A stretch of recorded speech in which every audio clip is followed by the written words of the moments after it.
আসসালামু আলাইকুম ভিউয়ার্স, নতুন ভিডিওতে আপনাদেরকে স্বাগতম। অন স্ক্রিনে কি দেখা যায়? সার্কাস চলতেছে। সত্যিই দেখে মনে হচ্ছে অসাধারণ একটা সার্কাস চলতেছে। দুইটা মগে গরম দুধ নিয়ে নাড়াচাড়া করতেছে। আসলে সার্কাসের বিস্তারিত আপনাদেরকে দেখানোর জন্যই আজকে সরাসরি চলে যাচ্ছি মোটরসাইকেল যোগে।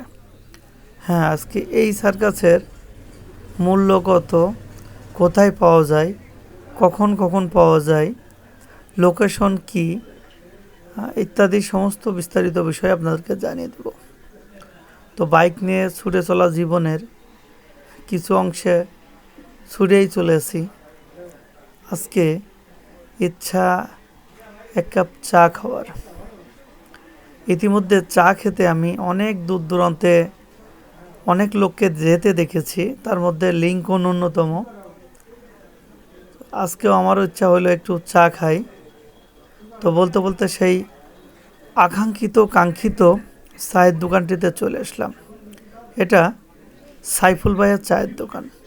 লোকেশনটা একটু পরে দিই, আগে ভিতরের ডেকোরেশনটা আপনাদেরকে একটু দেখিয়ে নিই। সত্যি অসাধারণ ডেকোরেশন। যেহেতু একটু বলে রাখি, একটু গ্রামের পরিবেশে এই চায়ের দোকানটি। মাটির ভাড়ের চা, মোহাম্মদ সাইফুল ইসলাম, মোবাইল নাম্বারও দেওয়া আছে।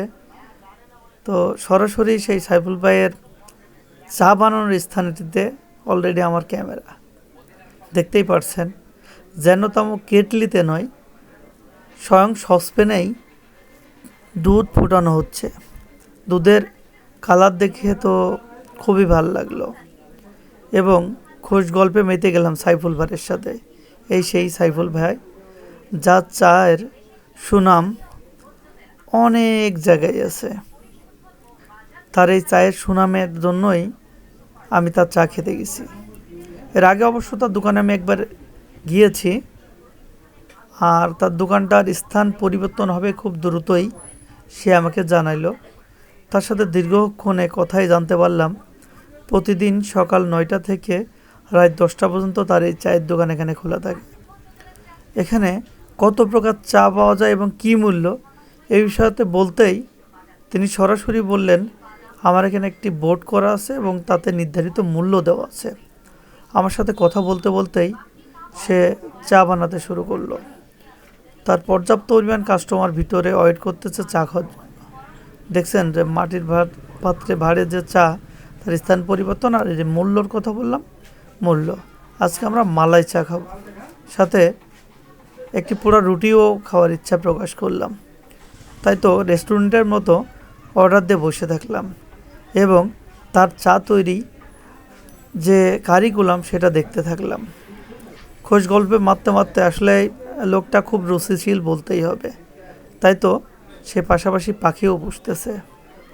তার শখের বশবর্তী হয়ে সে এই পাখি এখানে বসে। যারা চা খেতে আসে একটু দেরি হয়, তারা এই পাখির সাথে খুনসুটি করে। আমরাও তার ব্যতিক্রম হলাম না। আসল যে সার্কাস বা ম্যাজিকটা আপনাদেরকে প্রথমে দিয়েছিলাম, সেই ম্যাজিকটি সচক্ষে ভাই আমাদেরকে দেখাইলো। সত্যি অসাধারণ, একটু রিস্কি। বারবারই রিস্কি বলবো কেন, পর্যাপ্ত পরিমাণ গরম এবং ফোটান্ত দুধ এবং চা মিশ্রিত এইভাবে করাটা সত্যি সো ডিফিকাল্ট আমাদের জন্য। আসলে তার নিয়মিত এটা করে করে অভ্যস্ত এবং সেটাও আমাদেরকে সে দেখাইলো। আবারও বলি, মাটির ভাড়ের চা। হ্যাঁ, এবার লোকেশন দেব। এটা কুষ্টিয়ার সদর উপজেলার হরিনারায়ণপুর বাজারের পাশেই অবস্থিত তার এই চায়ের দোকান। হরিনারায়ণপুর বাজারে যে আপনি যে কেউ চায়ের দোকানের কথা, সাইফুল ভাইয়ের চায়ের দোকানের কথা বা মাটির ভাড়ে চায়ের দোকানের কথা বললে আপনাকে দেখিয়ে দিবে। প্রথম রাজুকে টেস্ট করতে দিলাম যে চাটা কেমন হয়েছে, তুমি খেয়ে বলো। আসলে পর্যাপ্ত পরিমাণ গরম ছিল, জিভটা একটু পুড়েও গিয়েছে। তবে ও কিন্তু রিভিউটা খুব দারুণ দিয়েছে যে ভাই চাটা সত্যি সত্যি অসাধারণ ছিল। সাথে রুটি পোড়াটাও স্পেশালিটি আছে। আমরা নর্মাল যেভাবে রুটি পুড়িয়ে খাই, এখানে কিন্তু তেমন রুটি পুড়িয়ানো না, তার একটু বিশেষত্ব আছে। যাক, রাজু আমাকে 100% দিয়ে দিল। ভাই চাটা অসাধারণ। এবার আমি খেয়ে জানাবো। আমি বরাবরই কিন্তু আপনাদেরকে কোনো জিনিস না খেয়ে তার ভিডিও ছাড়ি না এবং ভিডিও দেখাইও না, দেইও না। তো তো আমার কাছে সত্যি চাটা অসাধারণ লাগছে, খুবই ভালো লাগছে। দামটা আমরা 40 টাকা নিয়েছি এবং রুটি পুরো 5 টাকা। আমরা সময়ের অভাব ছিল, এখন 7:30টার বেশি বাজে, আমরা ব্যাক করতে হবে, এই কারণে চলে আসলাম। এখন বলি, আপনি যদি কুষ্টিয়া শহর থেকে আসতে চান তাহলে লক্ষ্মীপুর বাজারে নেমে বাম হাতে হরিনারায়ণপুর বাজারে যাওয়ার আগেই তার চার দোকান পড়বে। আর যদি ঝিনাইদহের দিক থেকে যান তো লক্ষ্মীপুর বাজারে নামতে পারেন, আর যারা শেখপাড়া থেকে যান শেখপাড়া শান্তিনগর মধ্য দিয়ে যেতে পারবেন, এতে পথ একদম সলভ হবে। তো অবশ্যই তার যে স্থান পরিবর্তন, এই সাইনবোর্ডটি অবশ্যই দেখে যান, লোকেশনটি দেখে যান। আমার ভিডিওতে লাইক কমেন্ট